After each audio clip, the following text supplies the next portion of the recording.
Welcome to That's Classic. We'll start the interview with Barbara Feldon in just a moment. I wanted to take a second to welcome the new members to the That's Classic membership.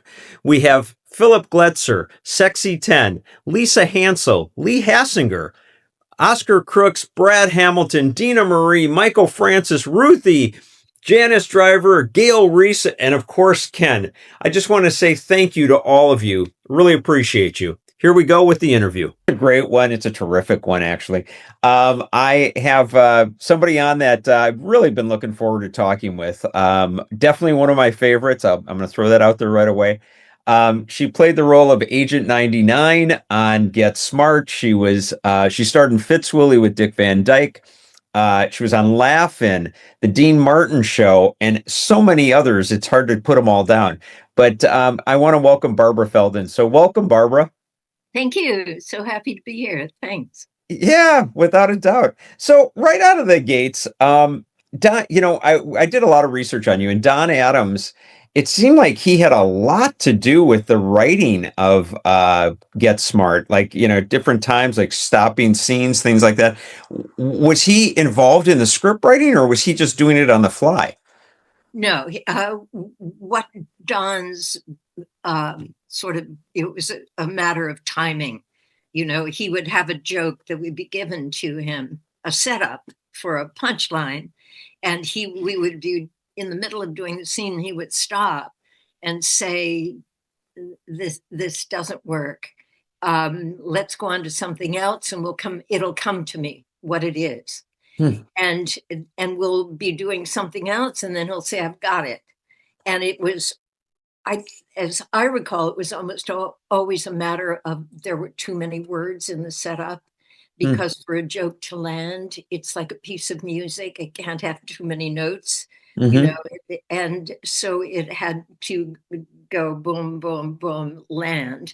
And maybe, it couldn't do it with the number of words in it. But Don wrote one or two scripts, maybe, I'm not sure how many, but I don't think very many. We had a whole team of writers, and Buck Henry, for the first 2 years, was overseeing all the scripts. So, Oh. but where Don was so valuable in terms of the writing was in that it was his impeccable sense of timing. Gotcha. Gotcha. Yeah, that's so interesting. And something that a lot of my subscribers like to know is like, how was the set laid out? Like, was the office, and then, what was next to, like, how was that laid out? Do you Yeah, recall? there was the dreaded office scene, and I say dreaded because I mostly stood in the background and just waited for the scene to be over because I didn't have much to say. The chief's office was there, Hmm. and the cone of silence, of course, could be lowered. So these were all props, and that was a set that was constant. um, Max and 99's apartment, I think starting the second year, it was all red, white, and blue. They asked me what I liked. They wanted 99 and to kind of help decorate it. And I was at that point I was like sailing with my boyfriend at that time, and everything was red, white, and blue. And so I was kind of into red, white, and blue. It wasn't necessarily that I was being patriotic. And so their apartment was a set, a set. Hmm. And but we did so much on location, you know. Yeah. Yeah. So we weren't always in the studio, but it was mostly for those scenes that were in the studio. Although we did an episode in a circus, and I that was all done on the sound stage, including the lion. You know, Oh my gosh. Was that at all dangerous, by the way? um, there were a lot of extras. And I don't know if this is right to tell this story, but there were a lot of extras on the set. And before they arrived, they were told that if any of the women had their periods, they could not come on the set because the lion would go berserk.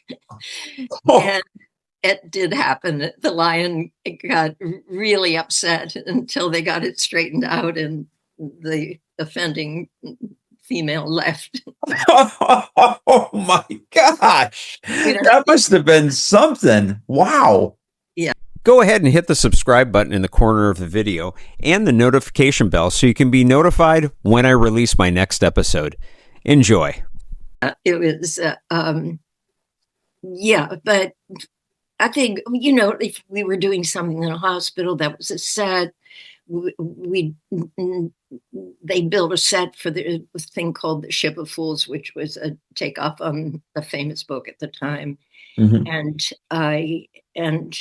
That was all on a set, including, you know, because they had to make it look like water was coming in the portholes. Yeah. So there was a stagehand with a bucket of water. So every time 99 would go over the porthole, the water. What I remember mostly about the series is being wet so much of the time, because evidently wet is hilarious unless you're the person. True. Yeah. Wow. So we went through a car wash once, and with the top down in the car, and I don't know if you've ever stayed in your car during a car wash. No.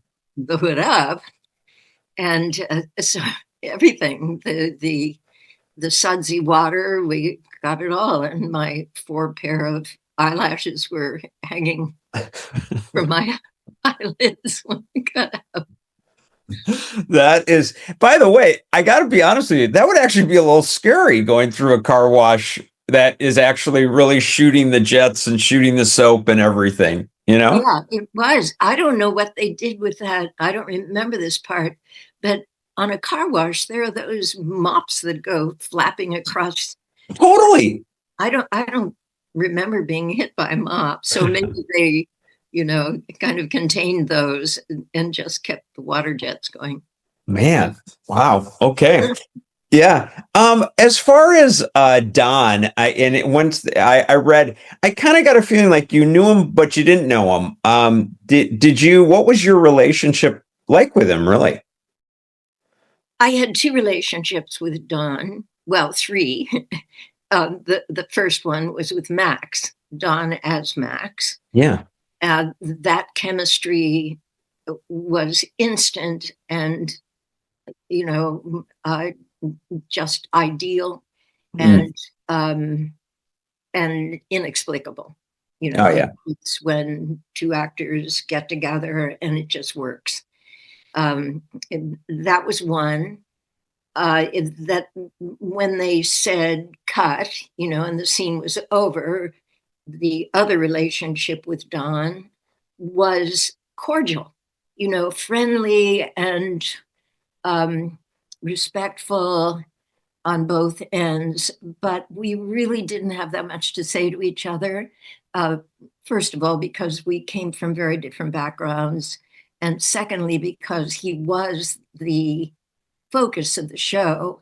Mm-hmm. So his mind was always thinking ahead, and he was very involved with what was going on in the show. And I wasn't. I mean, I learned my lines and I enjoyed acting and went back to my dressing room. And so during those 5 years, I don't think Don and I had more than a handful of conversations. And when I say conversation, I mean just standing on our marks, waiting for the lighting to be finished, and just saying a few words to each other.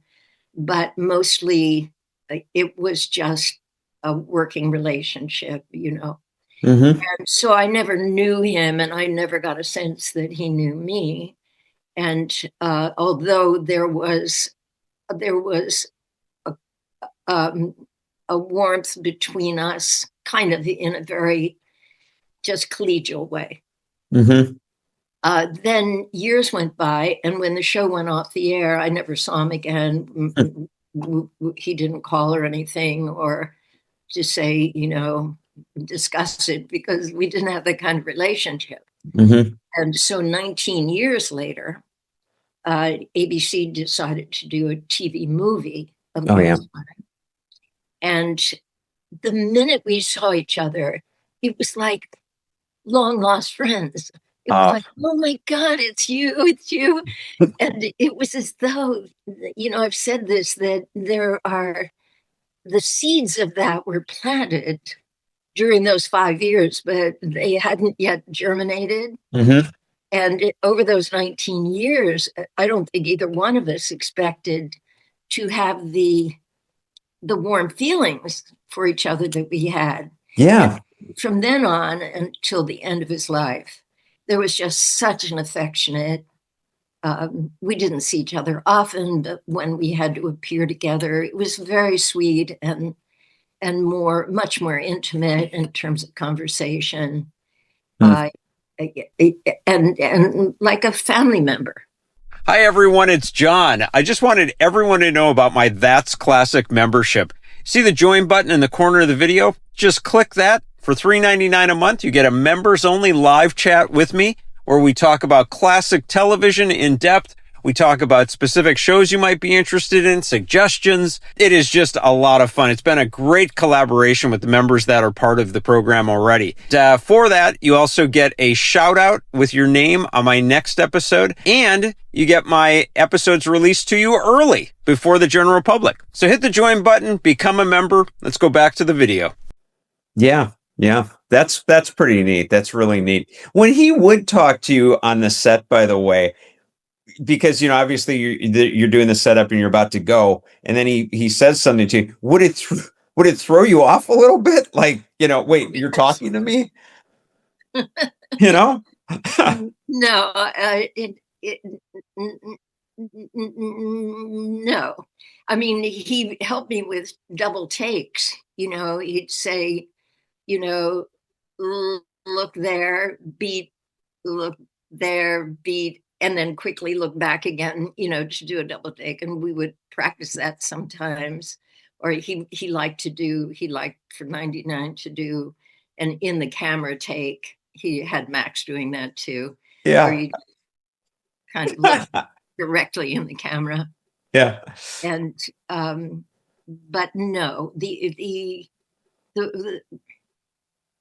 no, I think we were both just before they say action and you're on your marks, you're really very concentrated on what's about to happen. Yeah, there's a lot of great ones. And by the way, I should mention your book, which I feel terrible I don't have the copy of it with me. But you wrote Getting Smarter by Barbara Feldon. I just want to put that out there to everyone watching. Go get that book. It was terrific. She writes it totally from the heart. I loved it. It's an easy, you don't want to put that book down. It's just really good. So I want to get that out there. But you got it. But in the book, you mentioned that scene, or you showed that scene of you and Don as Charlie Chaplin, which I'm going to be a huge Charlie Chaplin fan, so I remember that episode. But kissing, what was that like? I never got a sense of like, here's the first time you guys, I mean, you're in that scene as Charlie Chaplin and you kiss. What did you any prep or anything go on or? No, but those on-camera kisses are so extraordinarily chaste. It's like the other person's like a prop. Yeah. We're just told to put our lips together, and that's what we do. I mean, I don't know, when I watch some of these movies, Yeah. and I see these scenes that are so incredibly choreographed, and I often wonder. I mean, that they seem so realistic. Mm-hmm. But in a comedy where, we're both wearing mustaches, we just plan a kiss on each other. It's like, Yeah. Was that fun, by the way, doing the Charlie Chaplin one? That was my favorite. Oh, no kid. Okay. All of them. It was my favorite because, I mean, just the silly idea of him proposing to her when she's wearing a mustache, and the little Charlie Chaplin dance we did, which just tickled me, and the Yeah. costume was fun, and twirling the cane and doing all that. the fun thing about doing the show was that it was, you're like a kid and you get to dress up in funny costumes Mm-hmm. and impersonate, I got to impersonate a kind of Marlene Dietrich character once in a blonde wig. And um, it's just, and toy guns. I mean, it's just toys. You're Yeah. just playing with toys. And yeah, it's really a jolly way to make a living, a Oh, comedy. I mean, I've jobbed in on dramas, and the set is entirely different. I yeah. mean, our set, there were a lot of laughs on the set. Things would go wrong, and it was just funny. By the way, did you ever have, other people I've had on, whatever, were there moments where you just busted a gut, like you couldn't help it? Like you lost it? Yeah, I mean, usually when the other person would get their tongue tied while they were trying to say their line, and poor Ed Platt, who played Chief, Oh, had these paragraphs of technical language, yeah. and Don would make bets that he wouldn't get through it, and Ed would just get more and more flustered because once you've focused your attention on it, I mean, you just have to, it's like going up on a diving board and just jumping off and not thinking.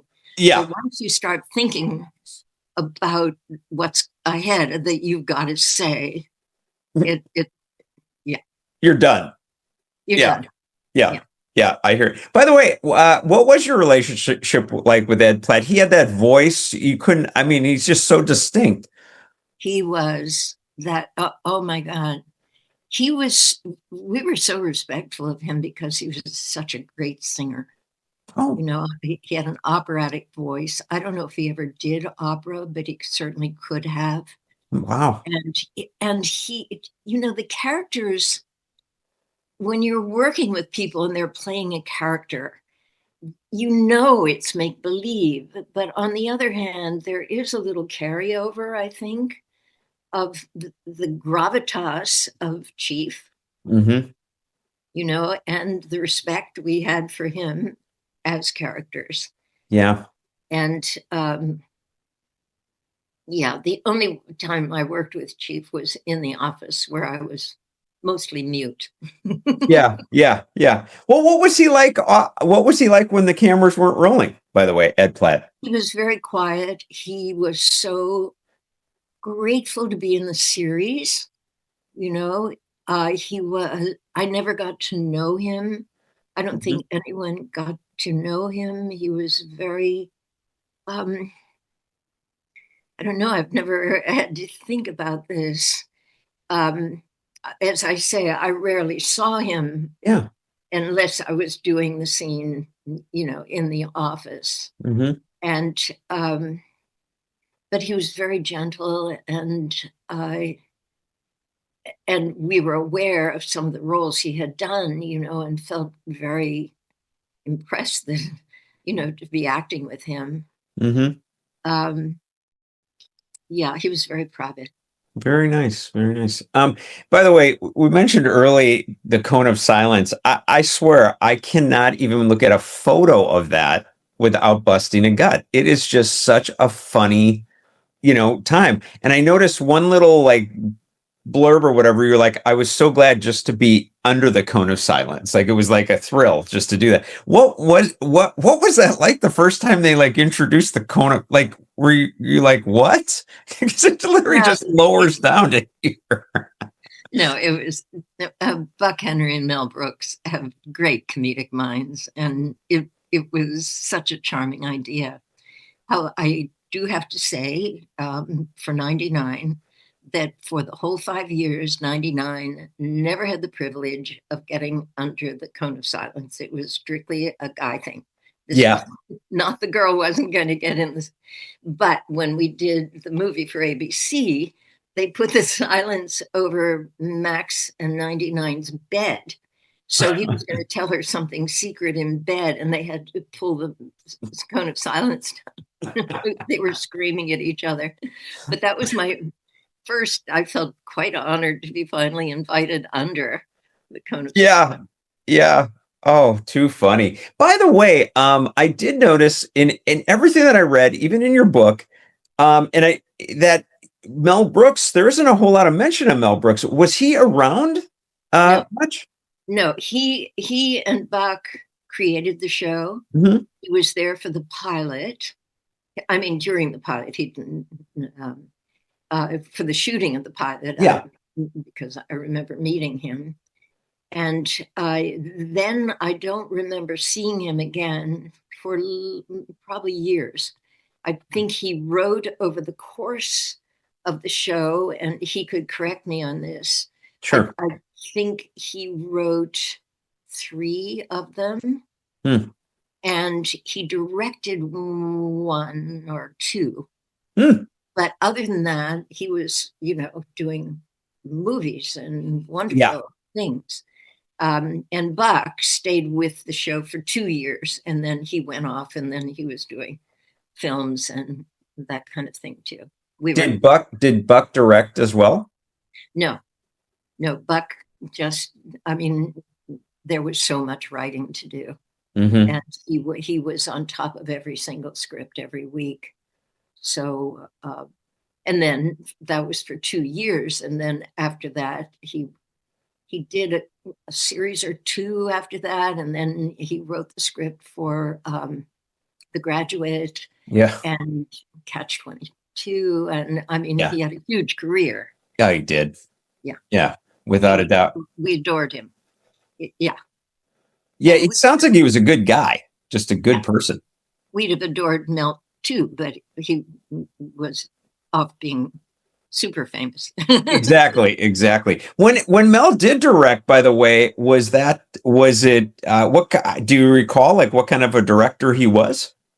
I wish I could. Yeah, No, I yeah. can't. He was there so few times. I understand. Well, I mean, I got to know him a little socially later. Yeah, I got you. Well, how did you like Mel socially later? How was that? Did you enjoy? Have you enjoyed your times with him? Lovely. Yes, he's lovely. He's probably the funniest person. I mean, I don't know if there could be a competition that he wouldn't win. And he has a sentimental side that I got a glimpse of. And yeah, he's a good guy. Oh, I love hearing that. By the way, I meant to tell you before I forget, Bernie Kopell, I just spoke with not even a couple days ago. I'm going to be talking with him this week. He sends his love. So does his wife, and I don't want to forget to say that. So they wanted you to know that. So anyway, I should give them a call. He's a friend, and she is too. They're wonderful people. Oh yeah. Well, they said the exact same about you, believe me. So yeah, without a doubt. By the way, what the heck? What with Bernie, what was it like? Because he's another one. I just busted a gut when he was on. What was it like working with Bernie Kopell?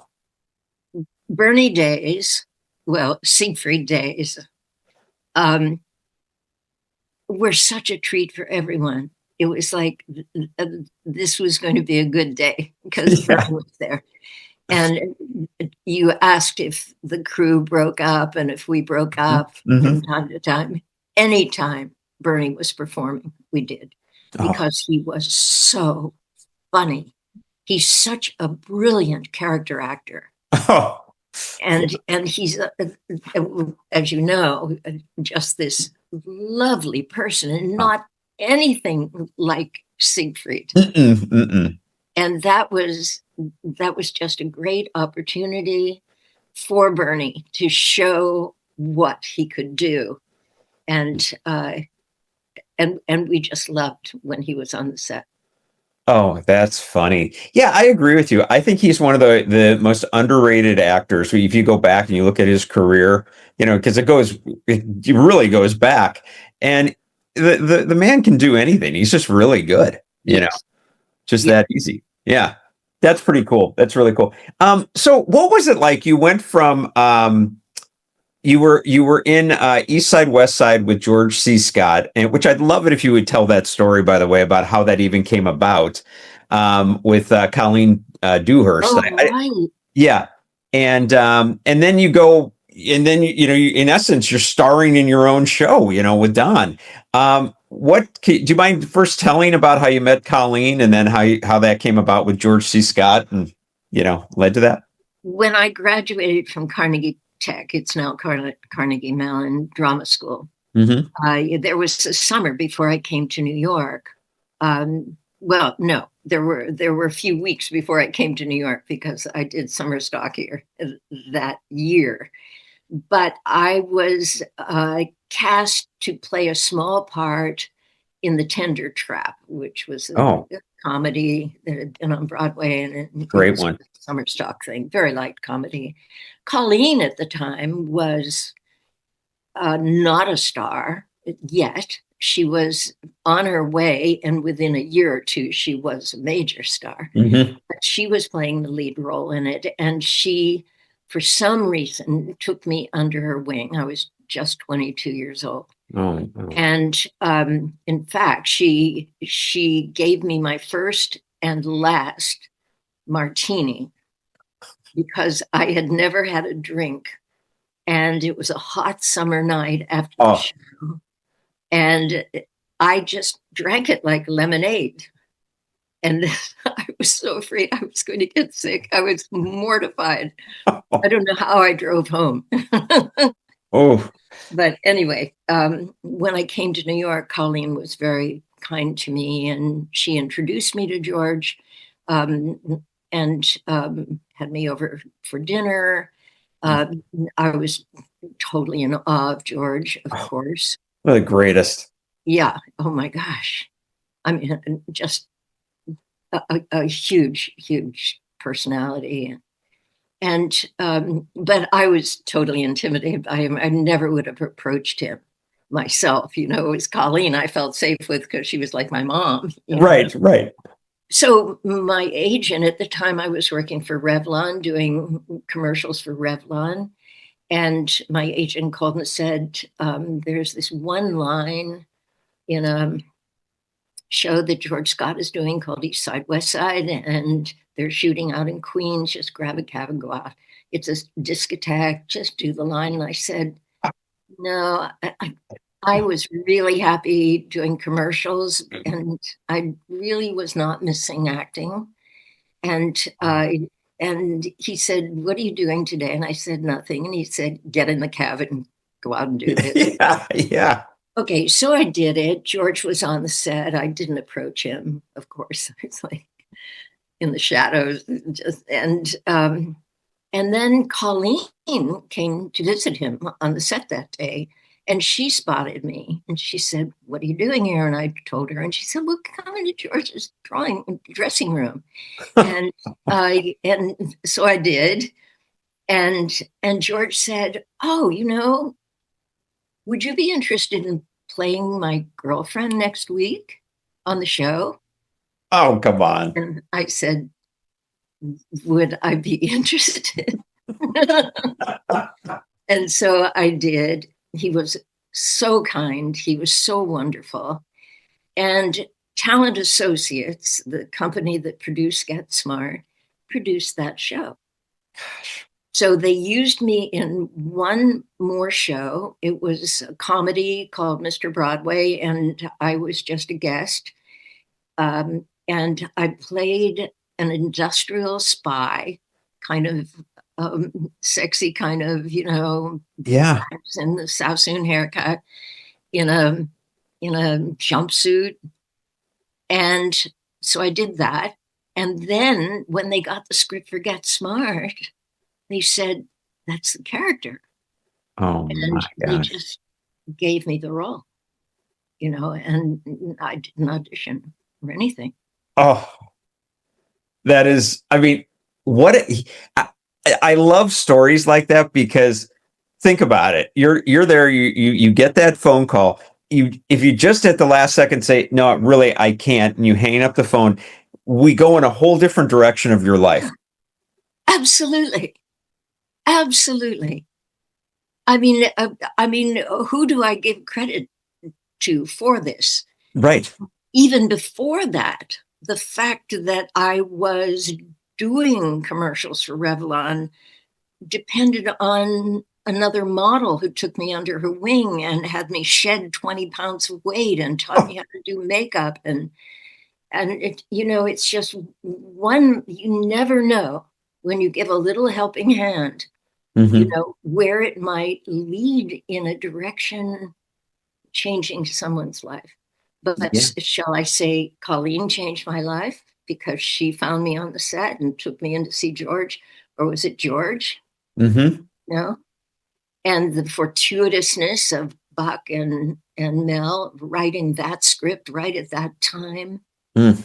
and my just being okay for the role. And Yeah. yeah, I've been so fortunate. Oh, I mean, that is a incredible gift. I mean, wow. Yeah. Just I mean, I could just be, I've worked with um, actresses who were just fantastic and beautiful, and and their careers didn't get those little ignition things that start. yeah, it's just crazy how you're absolutely right. I mean, I know we both, I have an acting background too, and I guarantee you we both know people that you're like, my God, that might have been one of the greatest actors I've ever seen. No one's ever seen them, No, you know? no, and it makes you feel, I mean, I'm grateful. I'm happy it happened to me. Okay, Sure. I'm really, really grateful. But you feel bad, Mhm. that you got this and they didn't get it. Yeah. I'm not feeling bad that I got it, but No, I understand. they didn't. Yeah. Yeah. And you mentioned Revlon. I thought that was really interesting too. I remember directly from the book, that you get a call from, I believe it was the producer. No, he brought you over to the set and said, "Hey, I'm sorry, but our sponsor, they want to take you off the show." And you're like in the second week of shooting Get Smart. Yes. Yeah.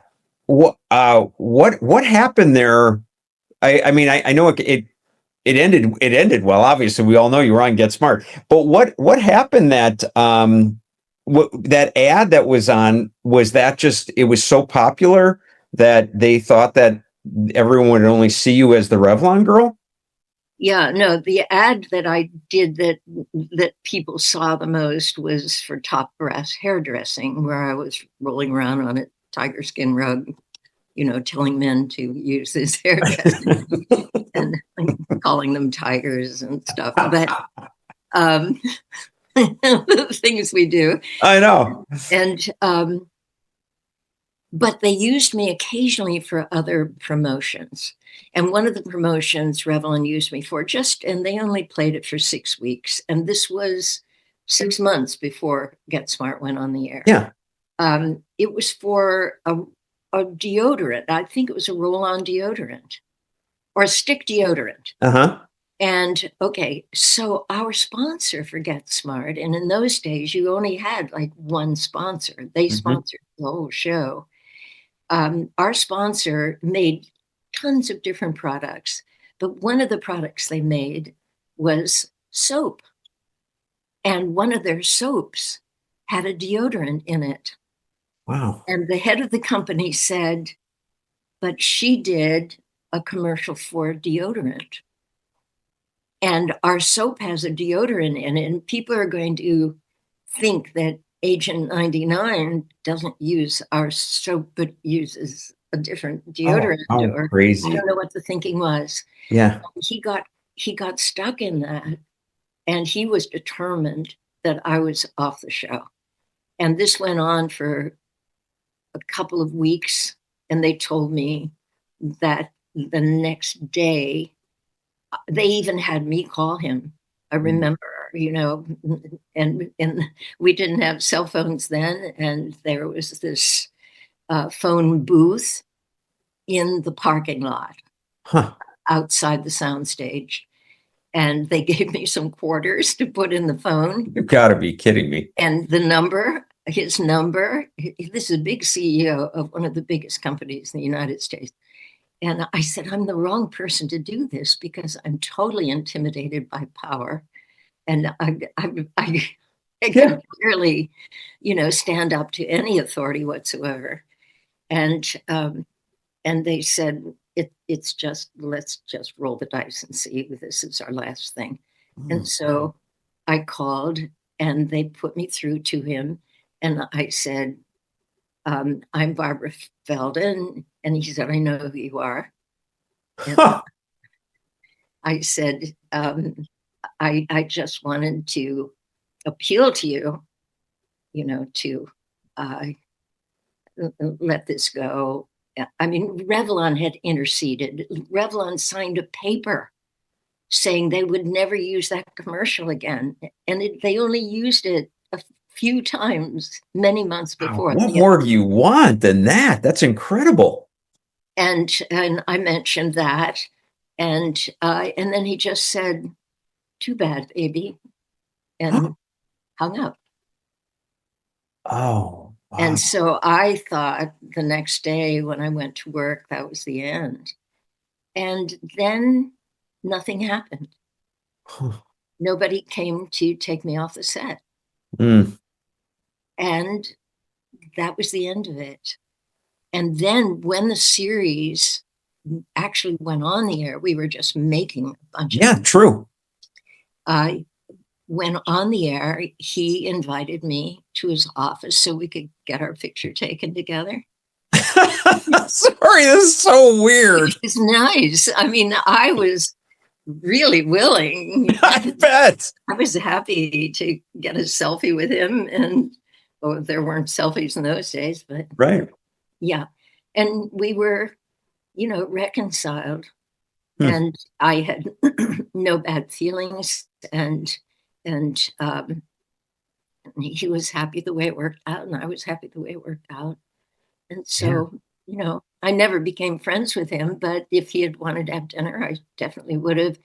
And I wish that we could do more of that in our world. Yeah, I agree. Letting things go, taking strong positions, but letting it go. Yeah. Isn't that interesting? What a moment. I mean, really, what a moment. Wow. Hey, there was another thing. I mean, these they pop in and out of me, but I thought this was interesting too. Don, and I was trying to figure out, like, I get it because you're Barbara, but I guess Don called you Barbie doll. Is that right? Yeah. Yeah. Yeah. Well, that was his affectionate name for me, Barbie doll. But you've got to remember, this was before the women's movement. Yeah. Oh, yeah. Later on, somebody might have, resented that. Sure. But everything is context. I would never have resented it, even when I became much more of a feminist than I was in those days. I understand. Yeah, Barbie doll. Gotcha. Another funny one, and I was curious, I had asked if there were, well, actually, I'm not sure if I did. I think we just mentioned a dangerous moment, but in the book, you had mentioned about jumping off of a cliff. I mean, not to have like that pun there, but I mean, that was really crazy, to be honest. I was like, I can't believe that they allowed you, as one of the stars of the show, to jump off of a cliff. Sounded like you could have really gotten hurt. Well, it wasn't like jumping off a cliff and there's nothing there. It was like jumping over the ridge of a cliff into this very precipitous downhill slide of stones and slag. Yeah, come on. But Don got in his mind, I mean, the male star in a series, whatever he wants is going to happen pretty much. Yeah. And he said, no, Barbie. He said, I looked over this thing and I said, oh, I don't think so. Yeah. We're not going to do that. And he said, no, listen, I was a Marine and I know how to do this and I'm going to go first. And then right away, you jump behind me and I'm going to be in front of you and nothing's going to happen to you. Oh. And then the camera was at the bottom of the hill. And he just thought this was a great shot. This was, Oh man. And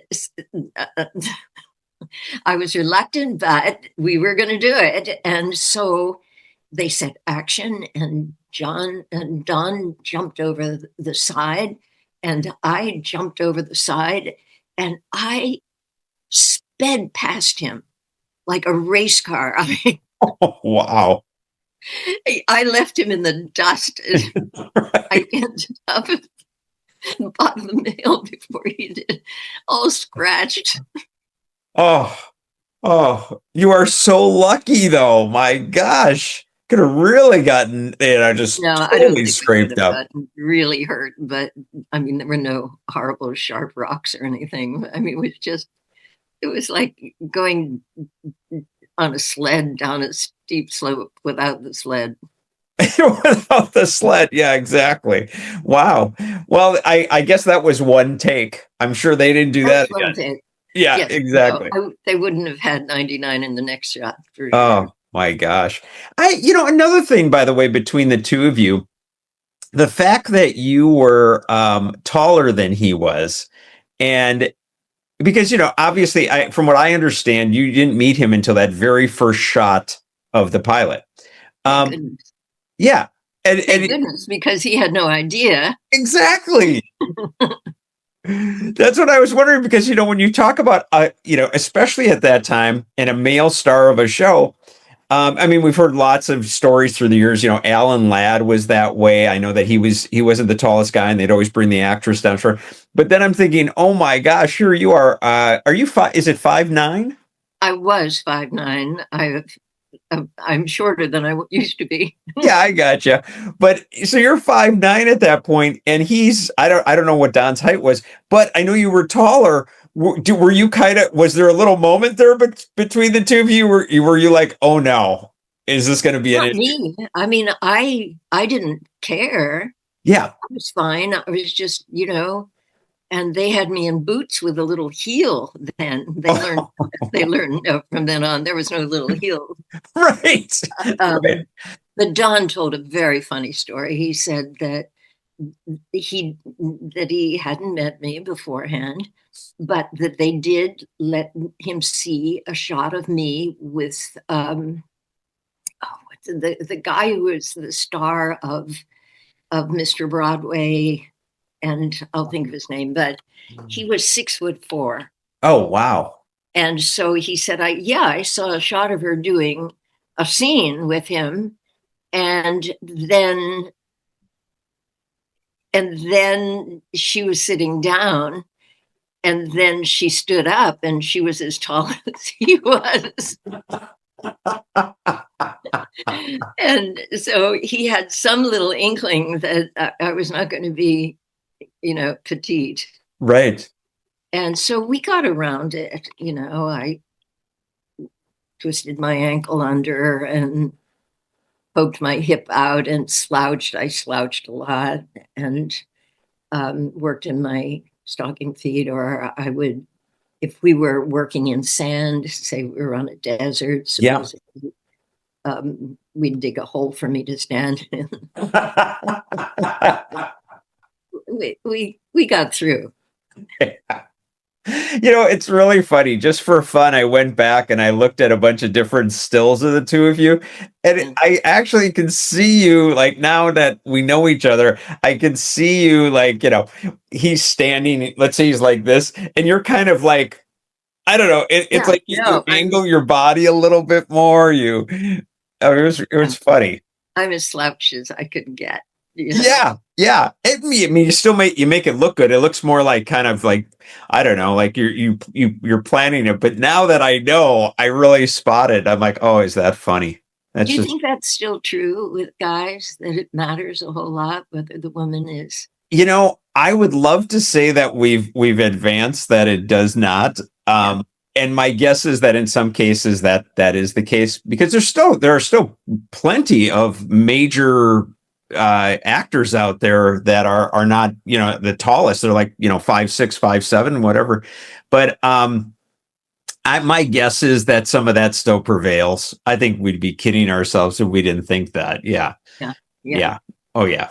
But Yeah. has it gotten a little bit better? I think as far as like socially, oh yeah, I think it has. I mean, my wife is she's an inch and a half taller than I am. I never cared one way or another. So Oh, yeah. okay. So it didn't matter to you. No, not in the least. In fact, I never even thought about it really. But Yeah. so yeah, I do think though maybe on screen somewhat yes, but I Yeah. mean, who knows? I just Nicole Kidman is tall, I think. Yeah, and Tom Cruise is not that tall. I Yeah. think I want to say he's like maybe 5'7" or so himself, or Yeah. maybe five. I don't know. Yeah, somewhere in there. But yeah, you're right about that. You're totally right.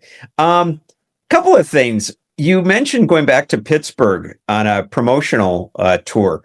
Yeah. Was that kind of exciting, like to go back to your hometown and now you're like a known entity as, Agent 99 and Get Smart? What was that like to return to your home roots? It was a press tour. Yeah. So those things are so tightly scheduled that you're not doing anything that you would have done growing up or seeing anybody that you Hmm. knew. My parents were no longer there. So it was just like going to some strange city, to be Uh, honest.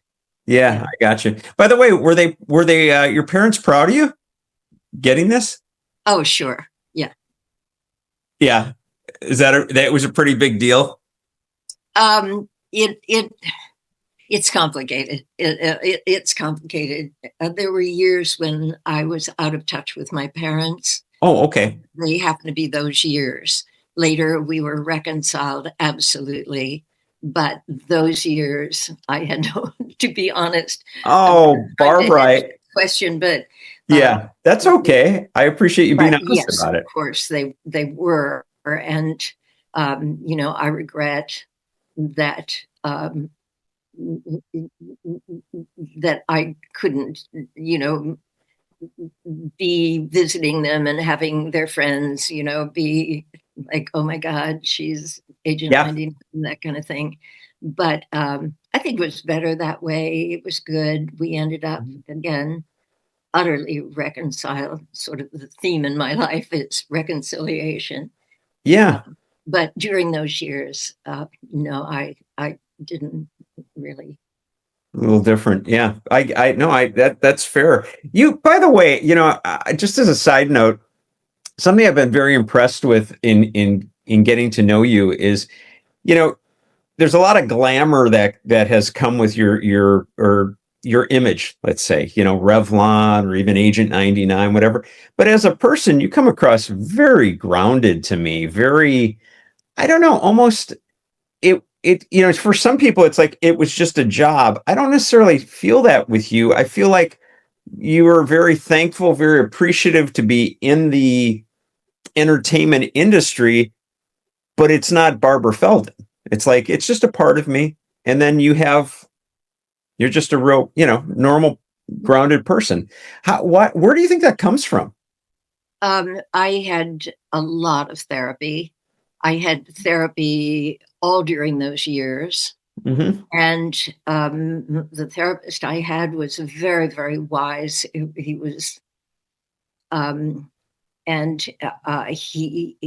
I honestly owe a great deal of it to him, because to be put in that kind of a situation suddenly, Mm-hmm. and have to deal with, in quotes, celebrity, that kind Mm-hmm. of thing. It and also to be out there among like movie stars, in a Yeah. community of movie stars. And he helped me see that all of these people were just ordinary people. Mm-hmm. Mm-hmm. And and my attitude toward uh, doing a series that was as well known as that one was at the time was that, first of all, I was very fortunate to be acting because there were way less roles for women than there were for men. True. But that I had, say, like a factory job, okay, that you go in the morning, it's not even light yet. You go, you, instead of punching the time clock, you go and sit in a makeup chair and they do all this stuff to you, and you learn your lines and you do the thing. And it's, the acting part is fun. The rest of it, as you may have noticed in the book, is, a lot of just downtime, where, and that's part of the job. Sure. I mean, just like a factory job, whatever you're doing is part of the job. But there's a camera on me doing it. And then it's advertised to the world that you're doing this because there you are playing this character. And that was always my attitude, that I was no better than anybody else. I was just being photographed at what I did. Yeah. And I've often thought, like, trial lawyers, that's the real drama. That's the real acting and the extraordinary use of their intelligence. And school teachers who talk about theater, Yeah. where they have an audience every single day and they're getting no recompense financially for it. No. Barely. Yeah. So I've always felt sort of humbled by this. And, but I did have guidance in that philosophy. And the other thing is that I saw around me in those years I was out there, people who, say, a man who was the head of a huge studio, right? Not that I knew this person, but I knew about him. And time went by, the studio's bought, and he is asked to be on the board of directors or something instead of running the studio. And he goes into a depression because he feels now that he is nobody. Right. And he's the same buddy he was when he was doing it. And that formed my thoughts that you can't be identified by what you do. What you do is one thing. It's not who you are. You are who you are, and you are a combination of your friends, your family. You might be married or not, or books you read, and these are your interests. And acting in something that becomes famous is just one of the things that you are. It's not your identity. And being grounded in your own identity is something that I was learning through therapy. And in fact, that therapist, I remember, drew a circle with a dot in the middle of the circle, and he said, that is the essential you. It's almost undefinable. This is who you are. This is your self. If that dot starts going outside the circle, looking for approval, something to make up for what it's not feeling, it's weaker and weaker the further it goes away from the center. And the idea of this therapy was that my core person would be so strong that it wouldn't be knocked over by circumstance or by circumstance, or by my trying to get approval or build myself up in some false way, because you're always who you are, whether you're famous or not. Right. And then, as is inevitable, you become less famous over time, obviously. I mean, Sure, the of young course. people, they never heard of Get Smart. Yeah. And so are you a less person than, when you're on the cover of TV Guide? No, you're the same person. Yeah. So things come in your life and they go. but Yeah. you remain steady in the center. Wow. I love that, and I agree with you. By the way, it is so true, and especially having been in the business a long time as well, I agree with you. That may be if there's a secret to um, going through it and going through it with more a sense of gratitude than fear and need, that's probably it. So yeah, that's cool. I wondered about that because that's one of the things that really impressed me. I was like, I really like that. I can tell you're just a real person. It's just nice, you know. Um, Um, and at bottom that we can't be identified, with anything. And of course, the press or our culture loves to put labels on people yeah, because it makes it just easier, and that's understandable in a way. But you cannot believe the label, you know, right, and right, you can't believe that the person who is being labeled is that label because they are so much more. yeah, yeah. It's true, boy. That first of all, the therapist gave you a huge gift early Yeah, on. he did. That might have been the gift of life, but yeah, that's pretty amazing. Well, on your career is so vast, and I love all the Get Smart stuff. I always will love that. But you had a lot of great people that you worked with. One that I happen to be a huge fan of is David Niven. I loved both of his biographies; they were wonderful. What you worked with David Niven, I believe, in No Deposit, No Return, Yeah. and oh, geez, can't believe I almost wait. And Don Knotts. And what was that experience like? What was David Niven like, or Don Knotts for that matter? I guess. First of all, his books, if your listeners have not read David Niven's Oh, books, what a writer he is. It's yes. not just a celebrity biography. This guy can write, Yeah. and he's a raconteur. He's truly funny, articulate. His use of language. I mean,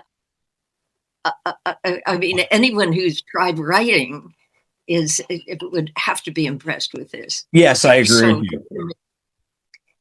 I think David was doing the movie because he was in France. I think he had some palace or something on Yeah, he did. He had town. some home over there. I do agree. Yes, that's right. Yeah. And the taxes are astronomical. I mean, just, swamping. Yeah. And so I think he did a lot of jobs. But again, he's somebody, he wouldn't care whether it's a small job or a big job or, whatever. He's just him. Hmm. Okay. So on the set, I mean, I would not have approached him because I would be so in awe of him.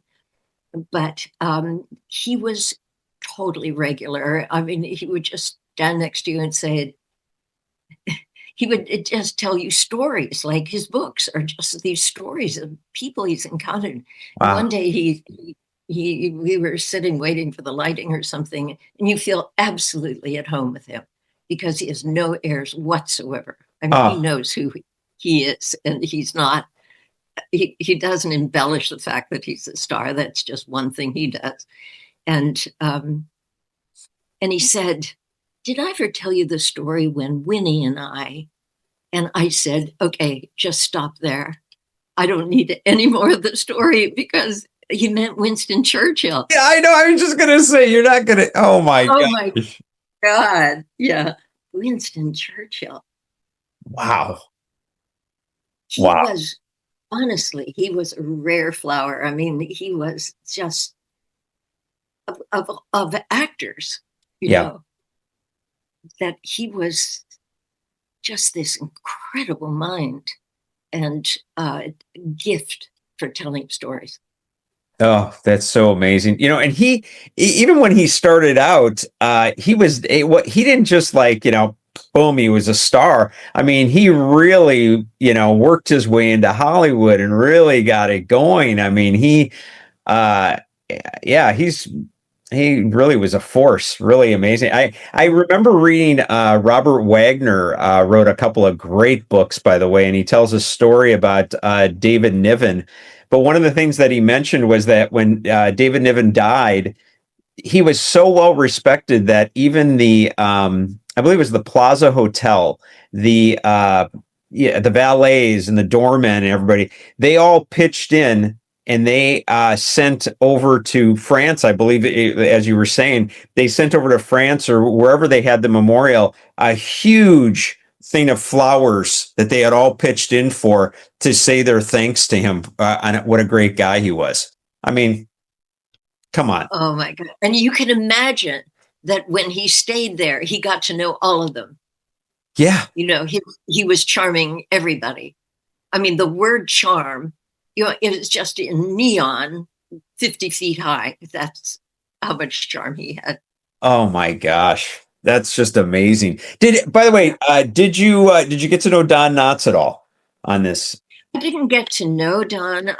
He had a variety show at one point, and Oh. I was guest on it, and I did a sketch with him. But you know how you kind of receive people Mhm. where you don't sit down and necessarily discuss your past or what you have in common or anything. Yeah. And what I was getting from him was this great gentleness. Mm. There was something so dear, so gentle, and I felt so safe with him. Hmm. So easy to be on the set with him. It was like, I don't want to. It sounds too blah blah to say it's like some sort of force of love, but it's not. That's the wrong word of benevolence, but of when you sometimes see you're out in the country and then a little doe, a Hmm. baby deer, and it's it's vulnerable and it's dear, and Hmm. there's just something about it that impacts you in a way that kind of brings out the best in you of Hmm. you know because it's not threatening. Hmm. And that's interesting. I mean, I never thought about this, but even just saying that people like David Niven Hmm. and Don Knotts, there was a feeling about them that they would not harm you, that they would not look down on you, they would not dismiss you, they had no attitude, they were just themselves. And now I don't know if this is true about John Knotts, but that's my experience of him. I really felt affection for him without knowing him. I'll tell you something. That's really incredible insight because I did not know Don, but I'm Ronnie Shell, who is a very close friend of Don Knotts. His son and I are very good friends, and so I know Ronnie. And Ronnie told me that, and like Don, I believe Ronnie even gave the memorial, the eulogy at Don Knotts's funeral. So give you a sense of who it's coming from. And one of the things that he had told me about Don is he said women love Don.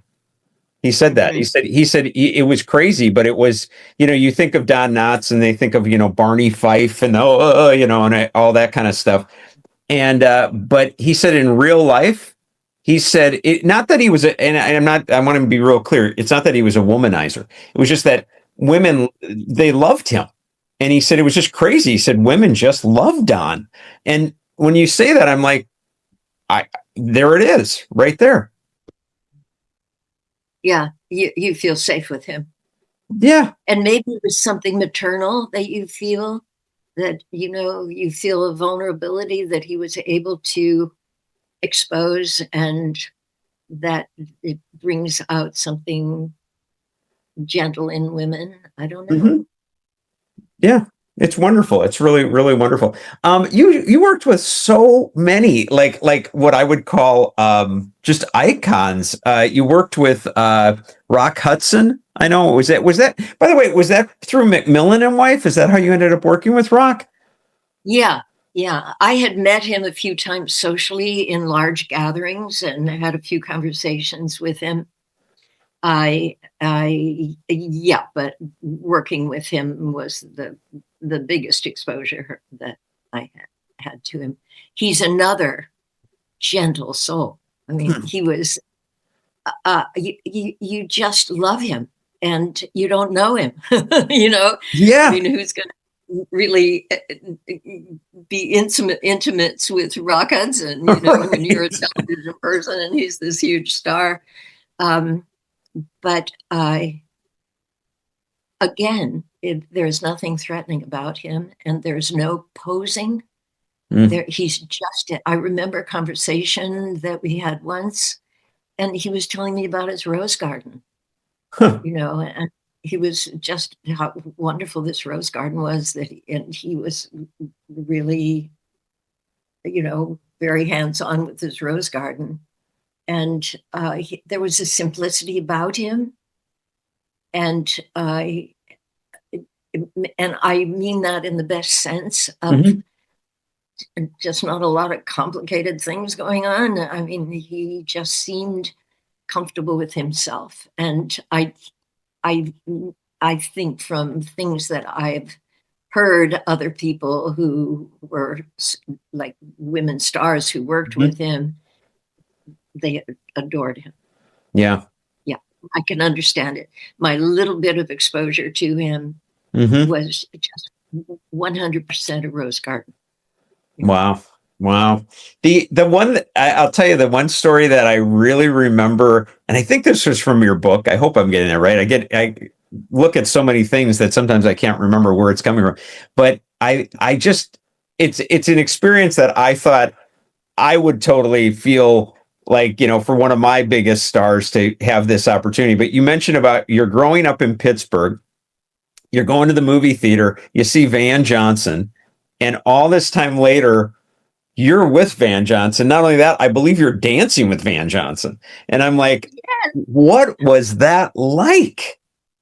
Here's the funny thing is that when I met a lot of superstars out in Hollywood, Yeah. I who were my contemporaries, but Hmm. on a huge movie level. Okay. Yeah. I was not, it was nice meeting them, but they're my age, Yeah. and, but it's the people you see on the screen when you're a child that are enormous in your brain, the impact it makes on your little brain. Yep. And I saw Van Johnson in three girls and a sailor, Gloria DeHaven, Van Johnson. Oh Oh, my gosh. And I was 8 years old, I was sitting in this and other movies. And I can't even think of them off the top of my head, but Van Johnson, he was this movie star and he was so charming. And I mean, it was the way he said, well, hello, my friend Buddy used to say, do a perfect impression, like, well, hello, that he had this easy charm and he could dance and he sang and all of this. Okay, fade out from an 8-year-old. Now I'm deeply into my career and I'm doing the Dean Martin show and I show up for rehearsal and they said, oh, you know who another guest is, and you're going to do a dance with him, Van Johnson. oh, I went crazy. And in my book, I make such a big deal out of this. And my editor said, people don't even remember Van Johnson. They oh, don't come know he on. he said, you're giving all this book time to Van Johnson. And I said, because this is a book about me too, and my reaction. Yeah. Yeah. But I mean, I see it even with like people will still come up to me and they are like, oh my God, Agent 99. And I'm thinking, really? and but they were little girls Right. watching Get Smart. And so Agent 99, and I'm the avatar for Agent 99 You in their definitely are. minds. And they look at me with awe, you Mm-hmm. know, and I want to say, you know, I'm just an ordinary person here, but I understand because of Van Yeah. Johnson. I Yeah. totally get it. There's no way I could ever fit in the shoes of their image Mm-hmm. of me as Agent 99 because they were just kids Yeah. and inexperienced in life. And yeah, but it's those people that it's like, oh, wow. You know, he was lovely, by the way. He was Yeah. just so easygoing. He was just so down to earth and sweet. Is he the one, by the way, that I mean, I believe me, I've read so many actor biographies, but I'm trying to remember. Is he the one that used to always wear red socks? Yeah, No. yeah, he did. Yeah. Okay. Yeah, yeah. I wonder why. But that was a sort of a trademark, I guess. It was. Yeah, that was a Yeah. big deal. Oh, that's so cool. I just love it because that's how I would have felt, you know. I mean, meeting somebody like that. That's so neat. What by the way, Dean Martin, yeah, overall, I mean, from what I recall from your book, it sounds like he was pretty much as good as they come. I think anybody that worked with him, and you've probably interviewed a ton of people who worked with him. Certainly a few, yep. Yeah. And what I'm going to say is the same as what they said, I'm sure. I mean, you can correct me if I'm wrong. Sure. It was the most fun I ever had doing anything, Wow. was doing sketches with Dean Martin. We never rehearsed. I never had a conversation with Dean Martin. I was never, invited in for a drink into his dressing room or, nothing. Mm-hmm. I saw nothing of Dean Martin, and I did a number of his shows. And so I did different sketches with him. I would rehearse with somebody else and learn my lines. And you wouldn't even see him come into the studio when you were, you know, doing the show. I mean, he would suddenly be there somewhere in his dressing room. You'd hear he's in his dressing room. So Dean Martin is there. Wow. Never made eye contact with him outside of the sketch. Okay. So then it's time to do the sketch.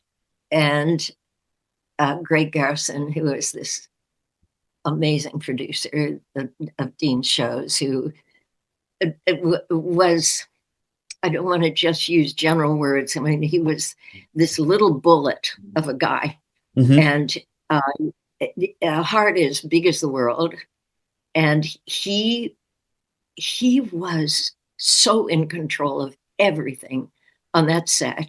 Wow. And I don't think they ever did a retake because any mistakes or what would be considered a mistake that went in the show. He was so easygoing, but so in control of every element. And you felt like you were in great hands because Greg was in charge of everything. So now you're ready to do the sketch, and Greg says, "Bring out the kid." That's Dean.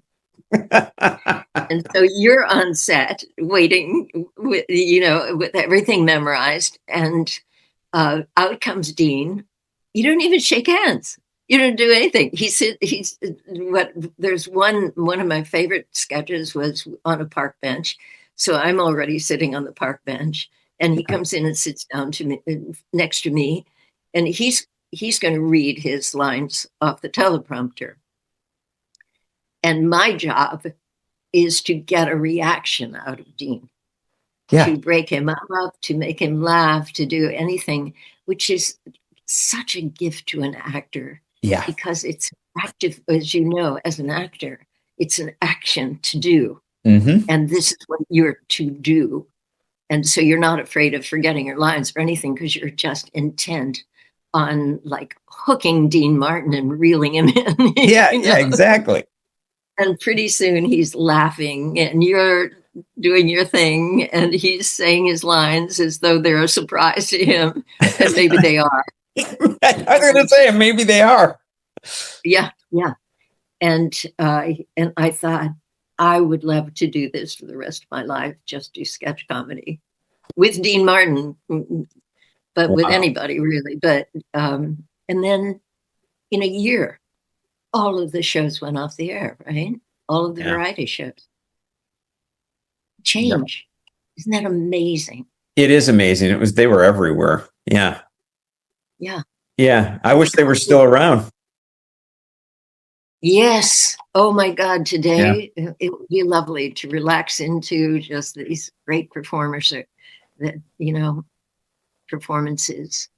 But you have studied the business so much that you can see the arc of changes, right? Oh, yeah. And philosophically, that must be very interesting to you just to even apply to your own life, I would think. Oh, without a doubt. Without a doubt. I mean, I think I feel, for me, I would say I caught more like I mean, look, as a kid, certainly, I mean, I caught the late end of the 60s, 70s, going into that. But then, as far as working in the business and that, it would be more the 80s, the 90s for me, and going into the 2000s. But seeing the difference in like what you're talking about, I mean, you would have had the Sonny and Cher show. I mean, you just name it. We can go down to Flip Wilson. We can keep going, different ones. And then you see the change that takes place into I don't know, I would call it the more like the 70s comedy drama shows, family drama. And then you get into, I mean, you could feel it in the sitcom era, I mean, I would say was huge, for like the 80s. But then you look at where, you can keep moving it forward to where we are now. And I don't know, it's not the same. I do, that's probably why I enjoy doing this show so much, is because I love that classic television era so much. And maybe it's because at that time we had more like, like three networks, basically, completely, Yes. yeah. And so it did. So you're immersed. Yes. Yeah. It was a little more special in that sense. But it also was, I don't know. I also feel like it was, it wasn't always family. It wasn't like my whole family was always sitting around watching TV, but it did feel like it was a little bit more of some glue to the family structure. It was, there's more there, I don't feel that now, but. You mean in your personal family? The television provided something extra to the family. Yeah. As a family. Yeah, and you might talk about it a little bit more, and I think that there were more shows too where you could watch as a family. I'm not, and I think that so you had a lot of things. You only had the three networks. You had more shows you could watch as a family. You had, like you said, the variety specials. Which I think what a lot of the variety specials helped too is they linked you to a different era as well. You had like the, like you said, the Van Johnsons or the John Wayne or the Bob Hope or the George Burns, or, we can go on, but you were able to link them into it. And I think that was, it just was a special transition time. I'm not saying that television is terrible right now. I think that there are some incredible performances. It's just not the same. It's just that easy. Well, that's change, isn't it? I mean, it's not the same. Right. Yeah. I think it's just good just to know we're still here. Yeah, I'll drink to that. Yeah. So listen, you also, I mean, like I said, you had a lot of them. One that I was curious about was Barbara Eden, because I've had Barbara on, and I saw that you did Let's Switch with Barbara. Yeah. Yeah. What was that like at that time to work with her? Because the two of you both have a very, I don't know, you both have a similar kind of I don't know how to put it, like gentle, kind of positive energy about you. So what was that like to be together? Well, first of all, it was huge for me to act with a woman. And I think that's the only performance in my whole career where I acted with a woman, Huh. because I was hired to be the skirt. Yeah. I was always hired to be on the arm of the man. Mm-hmm. And I never got a chance to act with women, which I sort of longed to do. Yeah. And so that was it. It kind of satisfied that, not totally, because in the movie we switched roles. So Mm-hmm. I was an executive who was longing to be a housewife and mother, and she was the housewife and mother longing to be an executive. So we just switched roles Mm-hmm. for a period of time to see what that would be like. So obviously, we didn't have a lot of scenes together Yeah. because, yeah, but we were on the set together Mm-hmm. often during that time. And that was lovely because, I mean, girls together is a nice thing. Right? Yeah. It's just like guys together is a good thing. Of It's just a course. different dynamic. I mean, you need that. I mean, Yeah. a guy needs his guy friends, and a woman needs her woman friends, and so it was just a treat, to be able to spend some time with Barbara, and yes, Barbara's attitude. I think from what I know of her, Mm-hmm. is it, she never pulls the star card, and she was a huge star. Oh, yeah. And uh, and I and and what we talked about, boyfriends, and which women kind of get into, and Of course. yeah, and she's she's quiet. She's I mean, the word lovely, Mm-hmm. comes to mind. She's a lovely person, and and again, reasonable. She's very reasonable. She's not going to make demands and Mm-hmm. be difficult. She's not difficult. Yeah. So I just so very much enjoyed getting to know her then, and subsequently we've done a couple of autograph shows together, and that carried over from those years before, my good feeling for her, and I think hers for me, and uh, she's a good person. Yeah. Yep, I agree. I totally agree with you.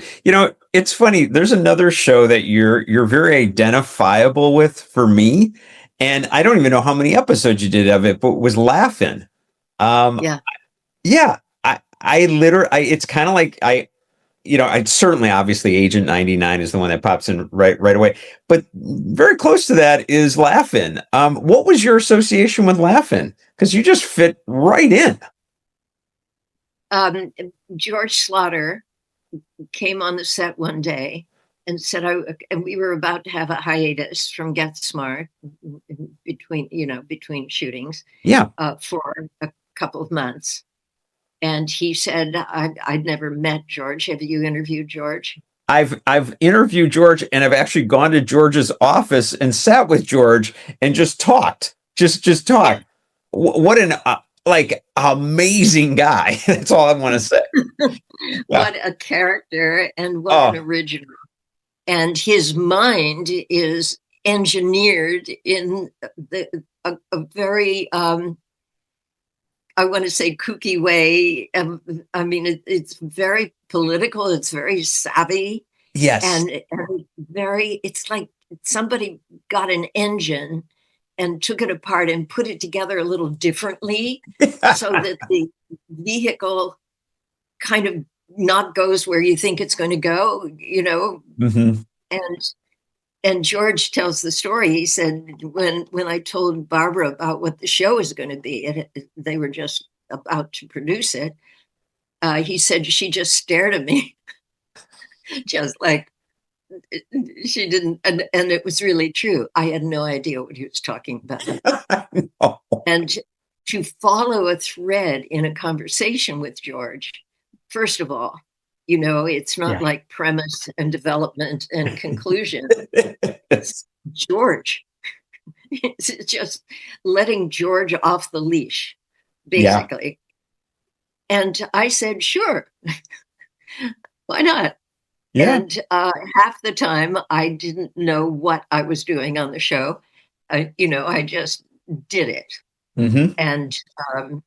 And of course he's a delight. He's just an amazing delight. Yeah. And it was so lovely meeting the people. I mean, I could only do 5 episodes because we were beginning to shoot again, and I wasn't going to leave Get Smart. And but to get to know the cast, and in those first 5 episodes of the show, when it was new to everybody, and I will always treasure that. Absolutely.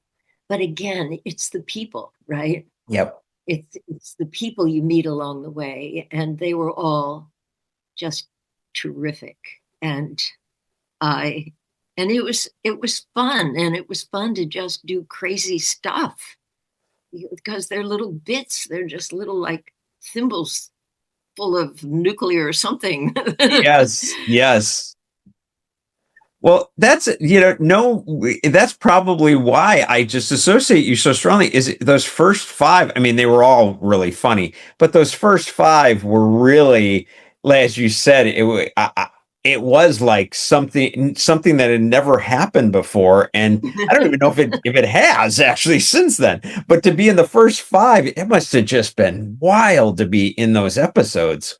I mean, really, it was a new species. It was like suddenly science found a new species of show. And and Digby Wolf, who was the head writer. I mean, he and George were like twins, wow. their minds, they were, you couldn't keep up with them. And it's like you're trotting after them in the dust, and they're racing all over the road. Wow. And no fear. Huh? Yeah, they had no fear in what they did either. No, They just no. did it. Yeah. No, they had no inhibition. Right. They just went with, they just trusted their brains, and it And worked. did it. Yeah. Wow. What did by the way, what was it like working with Rowan and Martin? I didn't actually, I worked with the rest of the cast more than with them. They were the hosts, right? Yeah. So occasionally we would do a sketch, I mean, you couldn't call them really sketches, we would do these little ingredients. Yeah.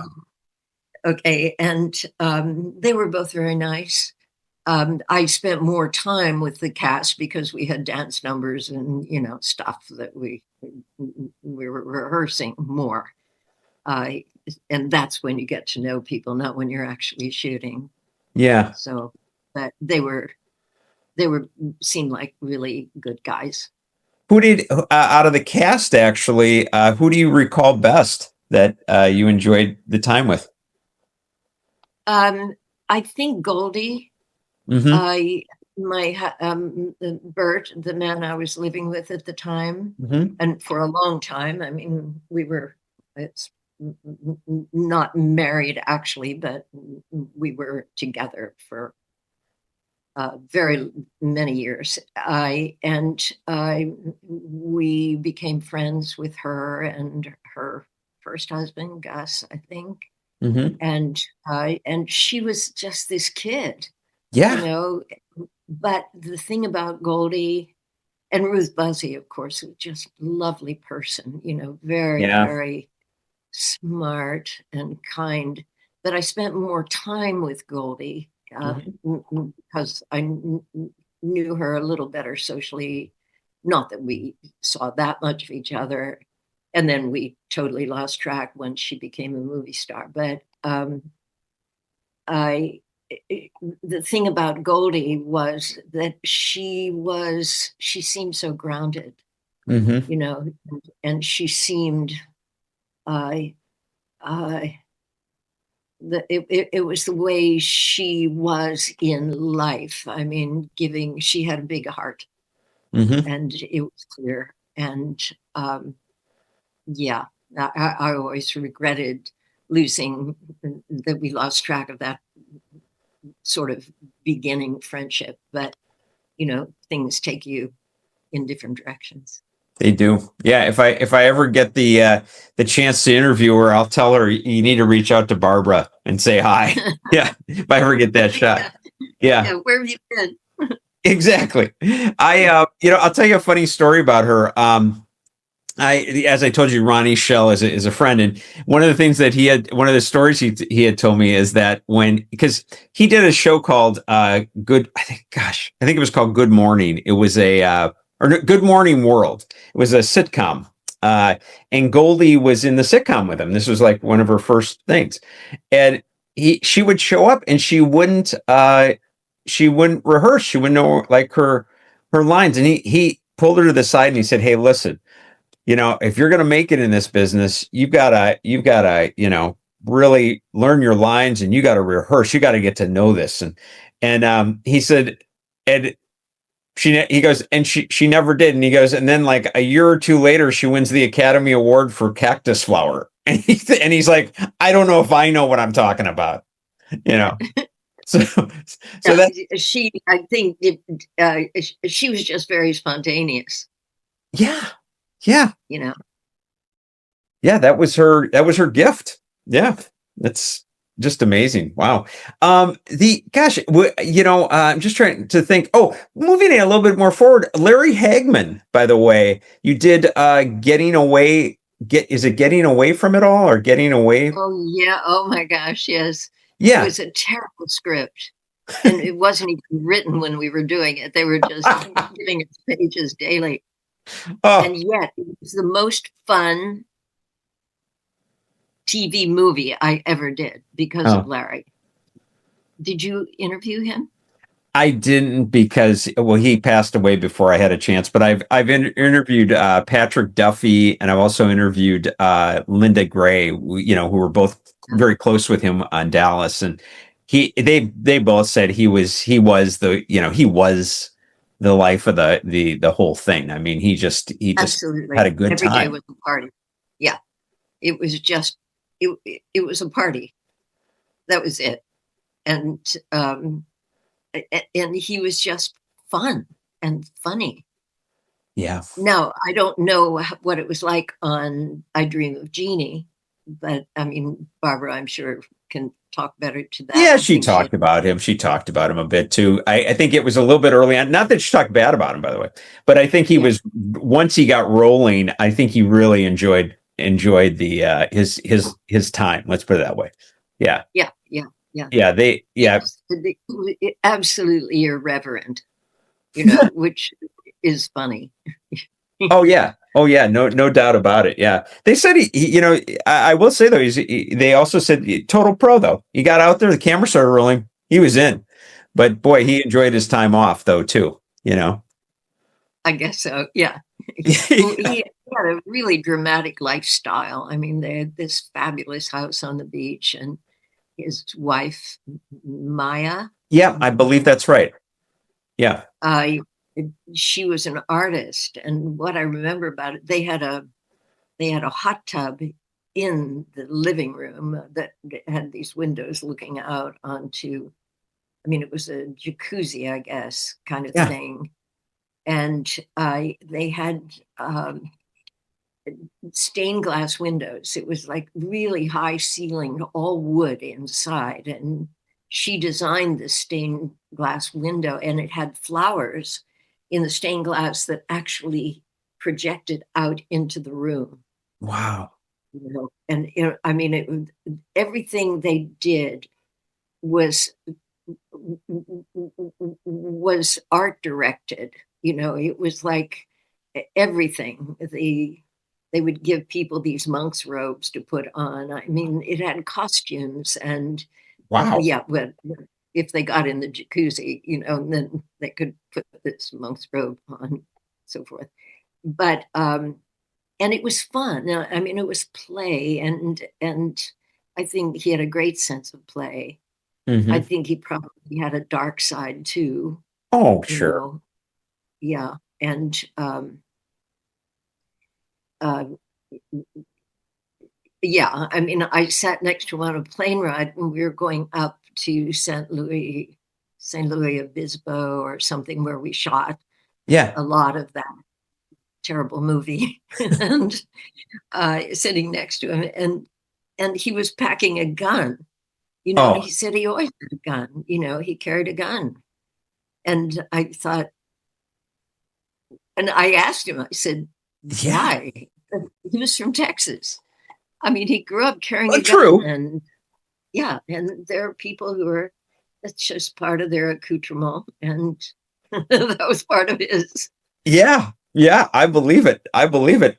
When he was on Dallas when they first met him, by the way, and you'll appreciate this because you were around him, he actually had a bread truck that he had bought, and inside the bread truck he had bean bags and he had it all laid out, and that's how they would tool around. So if you can picture that, Linda Gray, Patrick Duffy, and Larry Hagman driving around in a bread truck around there. I mean, the guy was a character. Yeah.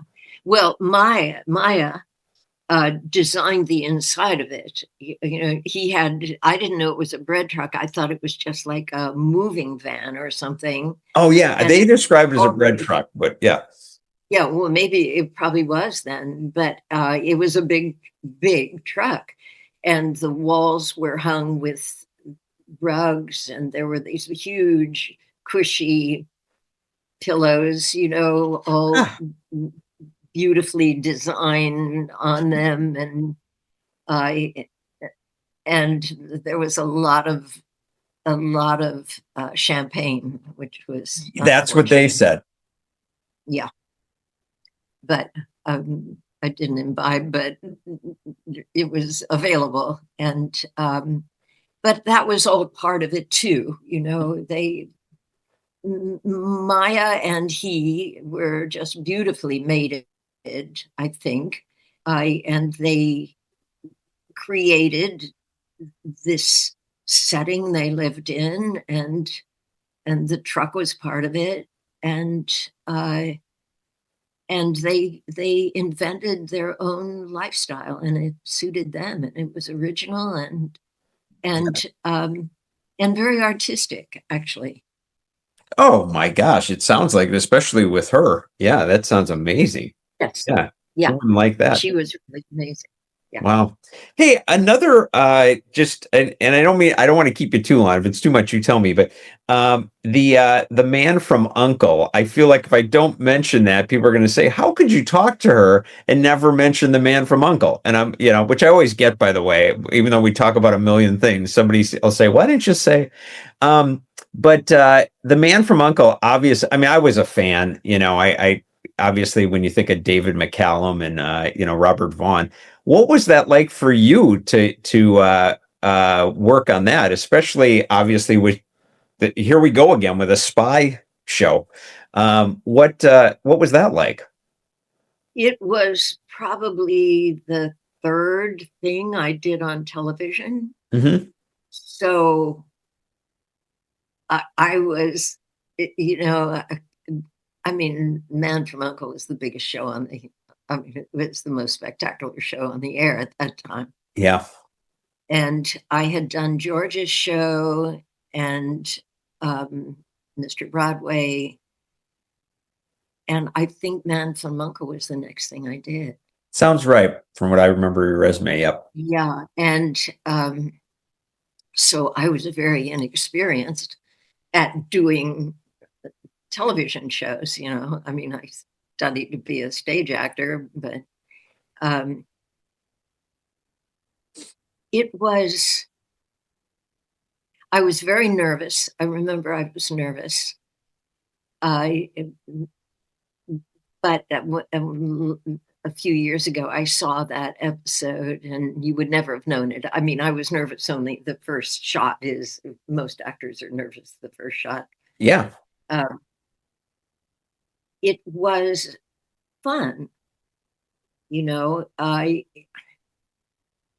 I mean, the problems we have are always our own internal problems, right? Yeah. And I worried about my hair. Should it be behind my ears? Should it be in front of my ears? I mean, that seemed to be my concern. Was my bangs okay? I mean, were they straight? And I just wanted to look perfect. And especially having been a model, that made it seem all the more important somehow. But it was fun and easy. And who is the actor, the guest actor in it? Big Latino. Oh dear. I can't believe I can't remember that, because I just thought of the two leads. Yeah, a lot of gray hair and a mustache, and he played the villain. Wasn't Caesar Romero, was it? Caesar Romero. Okay. Caesar Romero, yeah. Right. Actor, right? Yeah. Oh, yeah, definitely. Yeah, okay. And I remember my trailer was next to his, and it was cold when we were shooting out on location. And I remember just hearing him stomping in his dressing room, and then hearing a great harumph. I mean, it was like, this is what's going on. But he was so nice, so kind, and so much fun to act with. And it was a fun premise. And it was a absolutely 100% nice experience doing it. Was it, I just remember, David McCallum, Robert Vaughn, well, yeah, I guess you would say they had sex appeal, but I just remember that, women used to always look at the two of them as like kind of I don't know, maybe in like a James Bond way or something. You know what I mean? Like that's, so. Did you get any, like, were you, when you saw them, outside of them, certainly being normal, were they like, wow, these are two good looking, attractive men? That impression I got from watching the show, but when I was doing the show, I think I only had one scene with either one of them. My scenes were with Caesar Romero because I got kidnapped. Oh, that's right. While I was kidnapped, I wasn't in touch with them. Oh my gosh, that's right. Yeah. Oh wow. So I didn't actually work with them. I mean, I know, I remember seeing them. Right. But it's so often happens when you're doing something that you don't work with the people who are starring in it necessarily. Yeah. And so I mean, did I think they were attractive? Oh my God, yes. Super attractive, yes. Oh yeah, yeah. Now they had it with the suits and they just had the look. And David's accent. I mean, it was amazing. Oh yeah, yeah. It's funny you see that it happened to be Caesar Romero. Caesar Romero, I had just moved out here in LA maybe a couple of years, and a friend of mine lived in Brentwood, and he had a condo in that same building, and I would run into him from time to time just at the elevator to go up. And I swear that guy, he looked like $1 million every time I saw him. I mean, always just beautiful suit, tie, that hair, always just looked incredible, and could not be more, gracious. And anyway, total class act. Very down to earth. Yeah. Extremely down to earth. Yeah. Yeah. So funny how that's like 6 degrees of separation. Yeah, Well, listen, I mean, there's more there, but I don't, if are you good for one more, or you get, I could do another one. I just need a swig of orange juice. okay, you go ahead now, and I'll do the intro to it while you take it. But there's a couple, and I'll tell you what, I'll do this. I'm going to name a couple people. You go with whichever one you want. I was going to say Carol Burnett, Sid Caesar, and Alan Alda. Either any one of those, I would be intrigued Oh, because you worked with all of them. definitely. Carol, I didn't know really. I did her show, but I didn't work with her. Yeah. So, yeah. And who was the second one?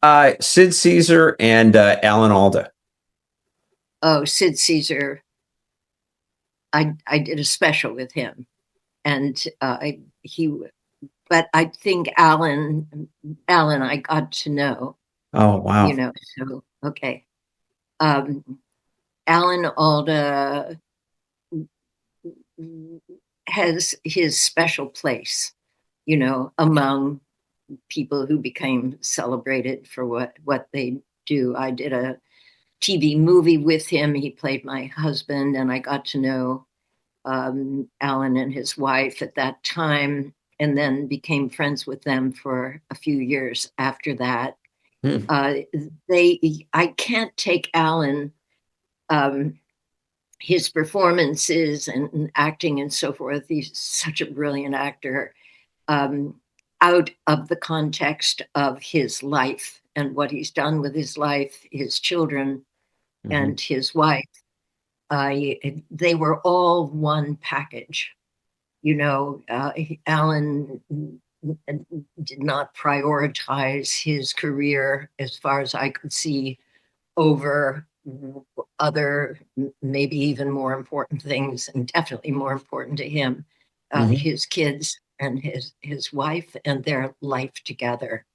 Hmm. And this is during the years that I knew him. Hmm. Um, he was fun to act with because he's a good comedian, and it's just always fun to do comedy. And there's Yep. always something that happens with two comedic actors, and it has to do with rhythm, and it just builds on itself and its timing, and it's like making music together, which is sort of interesting because his wife did a lot of chamber music. She had been in I think, in the Dallas Orchestra. Hmm. Um, and they lived in Leonia, New Jersey. He would fly back home on weekends when he was doing MASH. Hmm. And she had a chamber music group, and I was invited a couple of times to listen to them Wow. playing. Yeah. I so I was making sort of analogy about the orchestration, of his whole career and life. And oh, I know the point was with when you're acting, when you're doing a comedy scene, that it's like chamber music in the sense that you're listening to the other person and you're picking up on that rhythm, and it becomes a unified sort of whole. Um, so it was fun to act with him on stage. Oh my God, I've seen him do performances that were just brilliant. And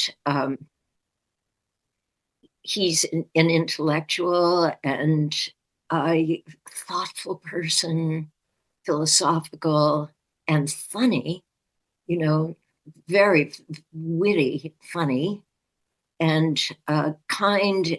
He can listen, which not all actors can do, Mm-mm. off stage. They're good in the scene, Yeah. but somehow getting, really deeply listen to other people. I have nothing but the most admiring things to say about him. His it just, there's something profound about Alan, and his interests. I mean, going back to what we were talking about earlier about identity, Hmm. and being in the center of yourself, and that any one thing is just something you do, but you are still the same person. And Alan just had, this wide-ranging numbers of things that interest him. And I think it would be hard for you to find anyone who had anything that was not, admiring and affectionate to say about him. Yeah, I get it.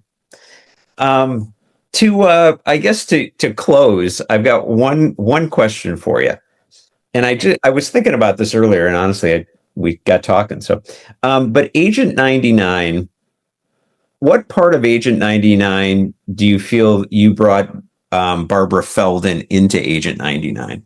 I mean, obviously, incredible writing, not taking anything away from that. But what part of Agent 99 do you feel you brought some of yourself into it?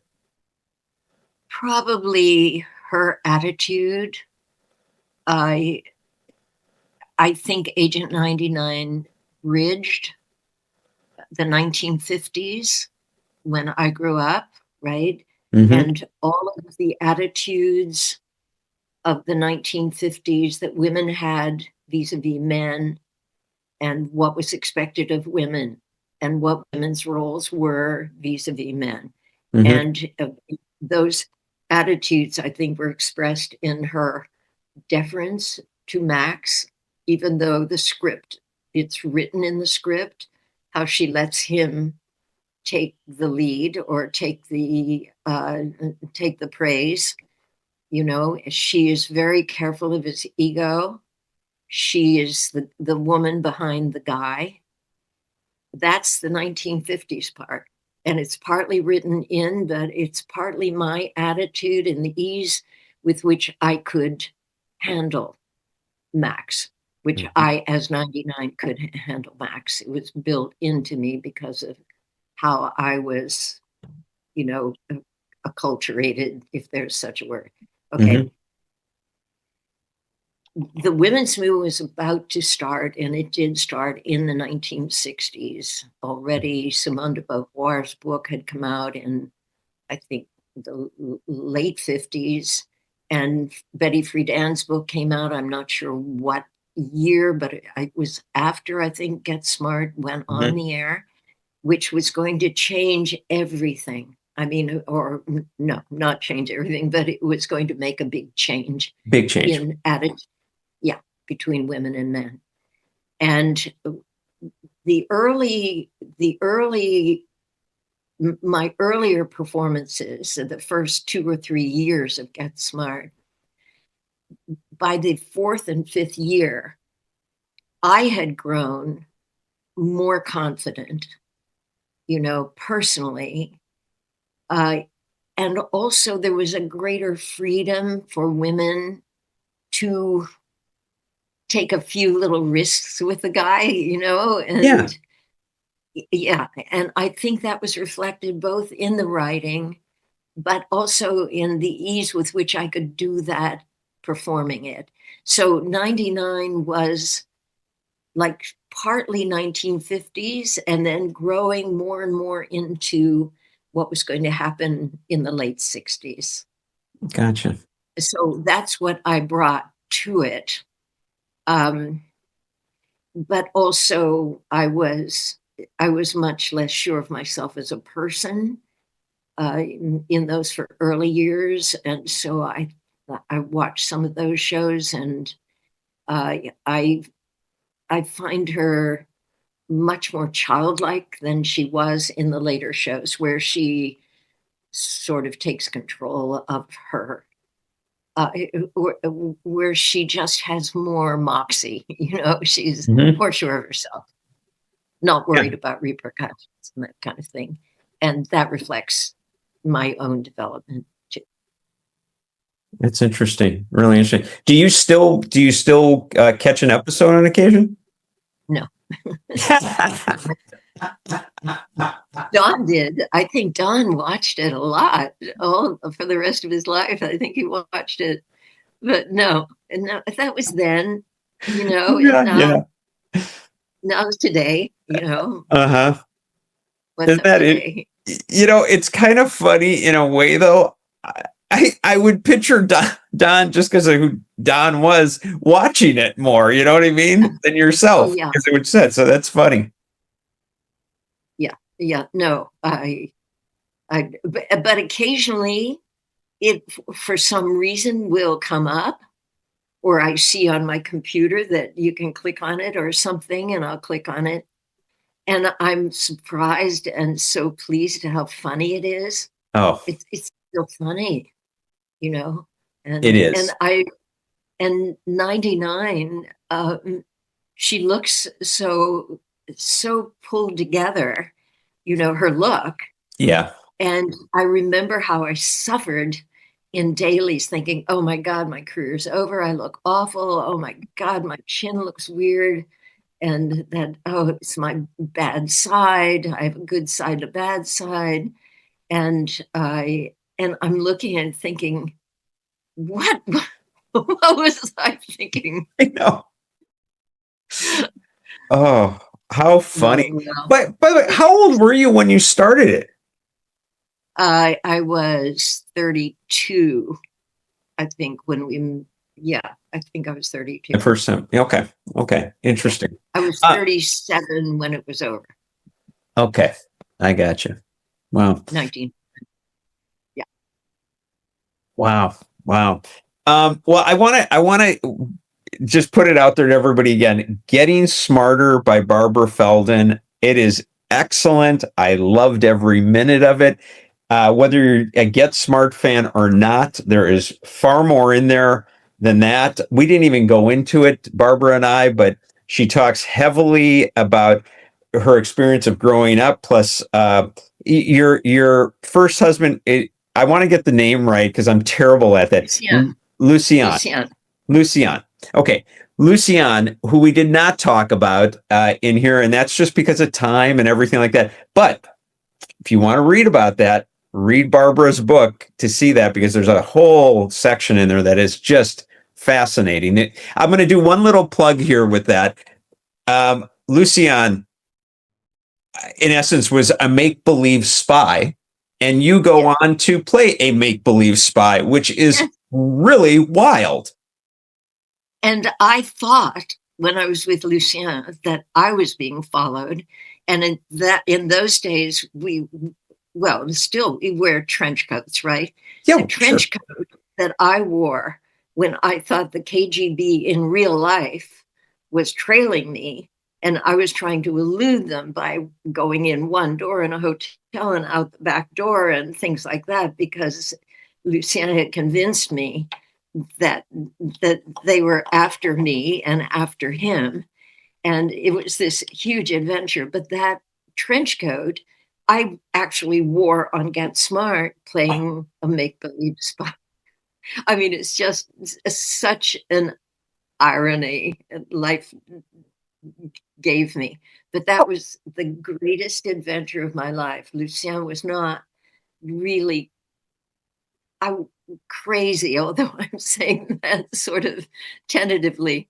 Um, he was gorgeous. Had this French accent. He was smart. He was, and I was madly in love with him and was married to him or lived with him. Well, I was married to him for 9 years and Mhm. divorced him on the 10th when everything hit the fan, and I found, yeah, but it was nothing I regret. But I was 24 years old when I met him, looking for an adventure, looking for romance, and boy, did I get it. Oh, you really got it. You really got it. We didn't even get into $64,000 question or whatever too, which I got to throw out there for everybody too. That Barbara did. She was one of the winners, but I mean, how that all wraps into that story with him and everything too is just you couldn't write. You could not write a screenplay that I would look at that and go, "Oh, sure, that happened," and it happened. It happened. It Wow. happened, and yeah, and I'm glad it did. I'm glad it did. I mean, it was the biggest adventure of my life, Ah, bigger than my career. yeah. Yeah. Yeah. I just love your attitude. I also feel like it was that you were in the adventure, it was there, and you got off the boat just at the right time and moved into another segment of it. You know what I I mean? did. I didn't get I didn't get damaged. Yep. No, it all worked out. And he crashed, unfortunately. Yeah. But people like that do, that's the tragedy of it. But yeah, Well, it's good that you can look at your portion of it and know, what a wonderful experience it was in the but big picture. So, it was. yeah. So, All right. Well, listen, Barbara, thanks a bunch. I really, really well, appreciate it. it was a treat talking to you. And I think we could go on, but I'm only talking about me. But if we went on and on for another segment, I would like to hear more about you. I appreciate that. I do. Narcissistic adventure on my part. Well, it was a fun narcissistic voyage then for me because I enjoyed every minute of it. No, it was great. Yeah, I really appreciate you very much. Thank you. I enjoyed it so much. Okay. All right. Thanks again. Okay. Talk to you soon. Yes. As always, thanks for listening, and please hit the subscription button and the notification bell so that you can be notified when I have a new episode. And also go check out some of my other episodes, like Jerry Mathers, Henry Winkler, Judy Norton, so many. Enjoy.